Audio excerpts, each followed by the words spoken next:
I'm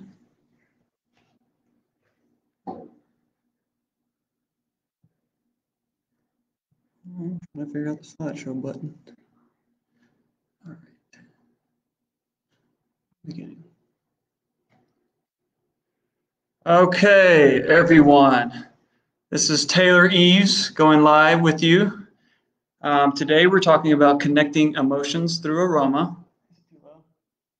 Yeah, connecting emotions through aroma. And I'm pretty excited about this today because we all love our essential oils. We all love trying to optimize ourselves and trying to do things to make us feel good on a consistent basis, especially in a time like right now. So I couldn't think of a better topic to go over. But here's the caveat. Emotions and smell is a very complex topic. So in order to give this talk, I had to make a PowerPoint, and also I needed to be able to show you guys how the brain kind of works. And that is so, this is going to be so overly simplistic. I apologize for any neuroscience majors or any people who are really any other doctors that might have a good neuroscience background, because this is a very crude overview, but I also wanted to make it simple enough for everyone to understand. And it's not just about smell. So we're not just going to talk about smell. We're going to talk about how the brain works. Okay, so key concepts before we get started. Your brain predicts how you perceive and feel the world based on past experience. I'm going to repeat that several times throughout this talk. Remember, your brain predicts how you should feel and perceive the world based on past experience. You can change your routine and you can change your sensory experience of the world to influence your emotions. I think that's super cool. So a little bit about me. I am a chiropractic physician. I work at Southwest Brain Performance Centers here in Albuquerque, New Mexico. I have a master's degree in clinical neuroscience. I have 600 hours of postdoc clinical neuroscience training through the Carrick Institute and other various organizations. And at our clinic, specialize in treating patients who have suffered brain injuries, neurodegenerative disorders, dizziness, balance issues, headaches, pain, eye tracking issues, and the list goes on. We kind of see everything at our clinic, which is pretty cool. So I want to start with this image. You might be looking at this image and wondering, why is that on my screen? I have no idea what it is. So your brain right now is searching for an answer. It's looking, it's going through your past memories, and it's trying to construct something out of these black and white blobs. And if you do have an experience of this particular image, you could make out what's on the screen, which I'm not going to tell you what it is yet, but this is how the brain works. It pulls from past experience and it tries to reconstruct your reality right now. So if we go to the next image, it's a snake.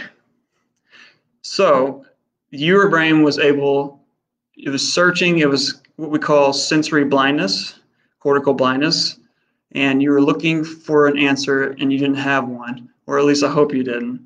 And now you see the snake. Your brain is a prediction machine, and we'll talk about prediction. But to get started, I think this is super cool. You have 80 to 100 billion neurons. Each neuron has up to 10 to 20,000 connections each. So this really, it leaves the brain for an infinite capacity to connect, learn, and change in response to your environment. Super cool. So we can change our brain and we can change in the response to the environment because of all of these connections. So prediction and the brain. Okay, the brain predicts everything you experience in your life. So how that works is we draw from past experience to construct the reality we live in now. And this is mostly unconscious. So I think a lot of people, when you think of old memories, that is kind of conscious perception, but your day-to-day, moment-by-moment reality and kind of what you live in, your awareness of the world, your brain's constructing that. So it's not, you're not a passive bystander, and I'll talk about that. And the brain uses sensory cues to predict what comes next. So we'll talk about sensory cues as well. So what does prediction in the brain mean? So again, we're drawing from past experience. And what that means is your brain has to predict what the needs are of your body in the next moment. It'd be terribly inefficient if we were always just reacting to everything in the environment. So it's good to have an internal model of your environment and your world to be able to draw upon to say, you know what, in this situation in the past, I need this much energy, I need this much blood pressure to do this task, I need all these things. Because if you don't do that, then you're always lagging behind. And that's not how the brain works. So what is a sensory cue? So a sensory cue is any internal or external signal that triggers the body prior to an adaptive response. That's a fancy way of saying anything subliminally in the environment that can kind of persuade your behavior. And that is a very important part of this talk. So I'm going to give you an example. Here's a pair of angry eyes. If you flash this picture to someone in less than 50 milliseconds, it's so fast that you had no idea what you even saw. There's actually parts of your brain. In one study, they looked at the amygdala, and your amygdala was able to pick up this as an angry face, even though you consciously were unaware of it. So our brain is constantly pulling in information from the environment, information that we're not aware of or we even notice, and it's biasing different circuits in the brain to be more or less active. So that's pretty cool. And sensory cues can bias us to have pleasant or unpleasant feelings, and that's incredibly important. So here's some more examples of subliminal cue or a sensory cue. You can have they did a study where you can have pictures of eyes above a bus stop, kind of looking down at people who would be sitting in the bus stop waiting. And there's a statistically significant chance that these people will pick up trash or not litter, which I think is really cool because these people are not aware. They're not thinking, oh, look, there's eyes watching me, but their brain unconsciously is able to interpret that and say, huh, someone's watching me, I better not make a mistake. Another example is you can actually condition animals to pull levers in response to changes in sensory cues like light. So you can have a rat in a cage, and you can change the lighting in the cage, and that triggers the nervous system of that rat to say, hey, last time that light changed colors, I pulled the lever 10 times and I got a reward. So that's another example. It's kind of crude, but the brain, it picks up on these little cues and it kind of biases us in our behavior. An extreme version of this would be a war veteran coming back and being triggered by the environment here that overseas was life-threatening. There's lots of examples of this in PTSD. And when I was at the Dallas VA hospital, I worked there for almost 4 months before we came out here to Albuquerque. And I was able to see several veterans a lot who have had PTSD. And you have to be careful. You can't walk behind them without telling them you're going to walk behind them because that triggers their nervous system. So these are all sensory cues that basically you can bias your nervous system to be more alert and ready to fight or flee, or to be calm and present and joyful. So we use past sensory experience to make predictions about the sensory cues in the environment right now. We use this information to create adaptive responses, like I've said, and the brain can be subliminally activated, so below awareness, and triggered throughout the day. And the cool thing is we can change our environment. To improve our experience. We can do that through Aroma, and I'm going to talk about that in just a second. So if a lot of you guys out there love Joe Dispenza, I love this quote: when you think from your past memories, you can only create past experiences. So if you never change your environment, then you can only draw from past experiences from what you've been through in life. So it's never too late to start a routine that can kind of change how you perceive the world.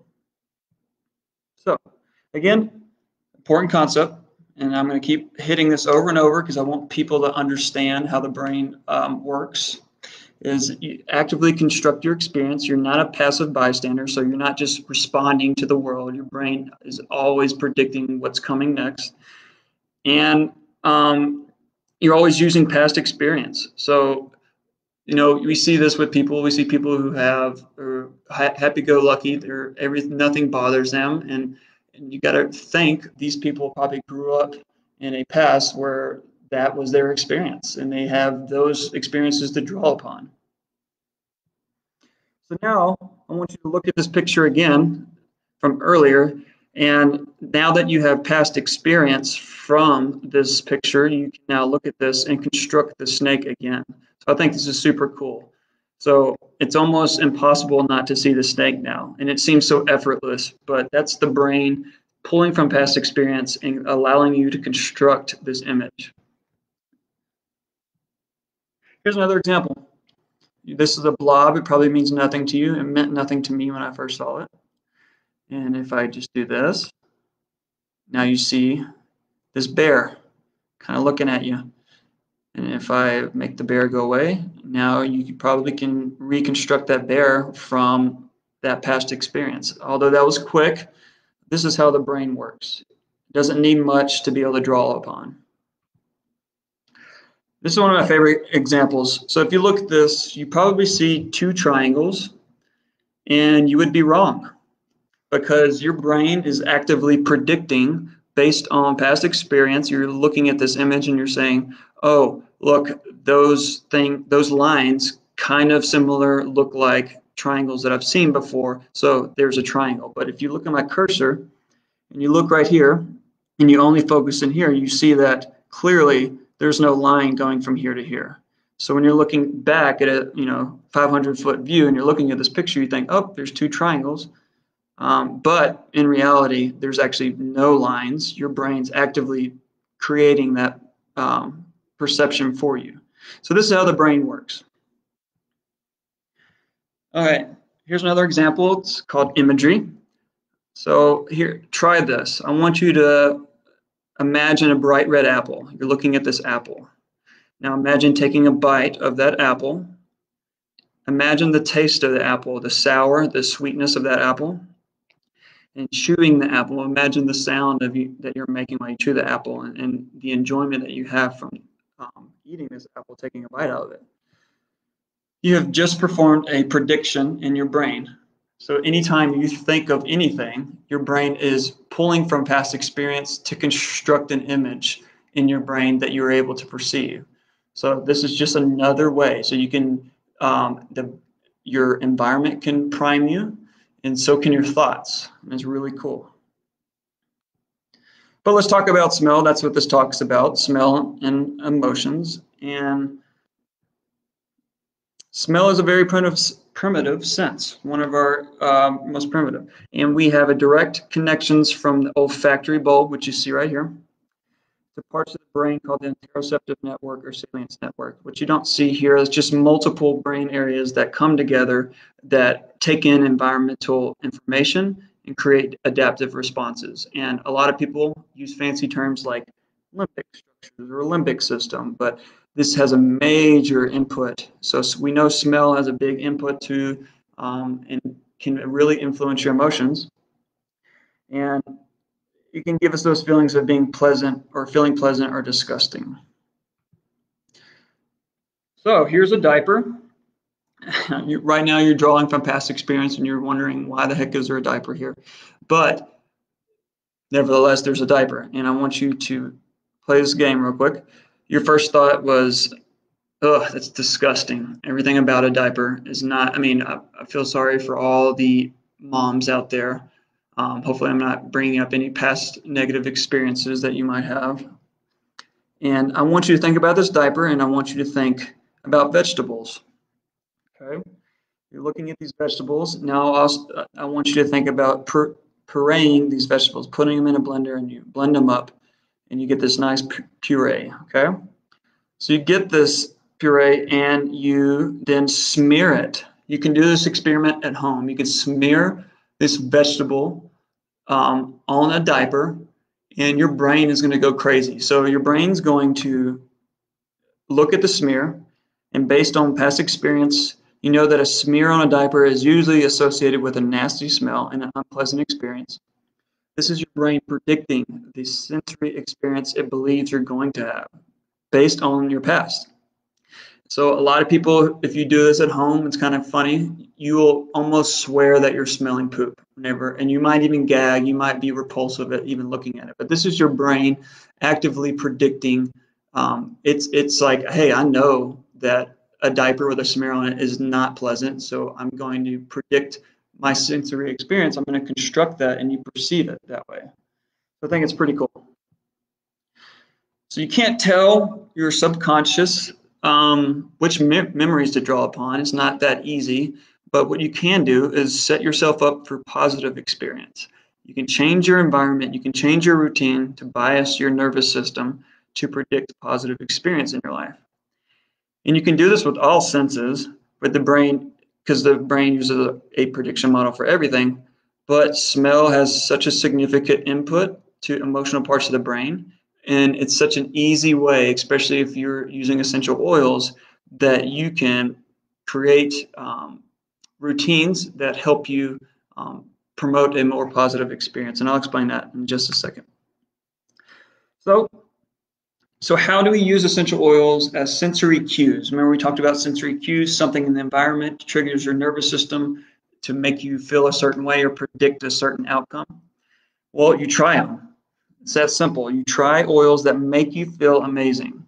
Use them in many different contexts, so don't just diffuse at your house. You can use essential oils to just about anything. So all the essential oil veterans out there, you can you know all the little hacks like putting stuff in your car, putting in your socks, different. You can use it as many different ways as you want.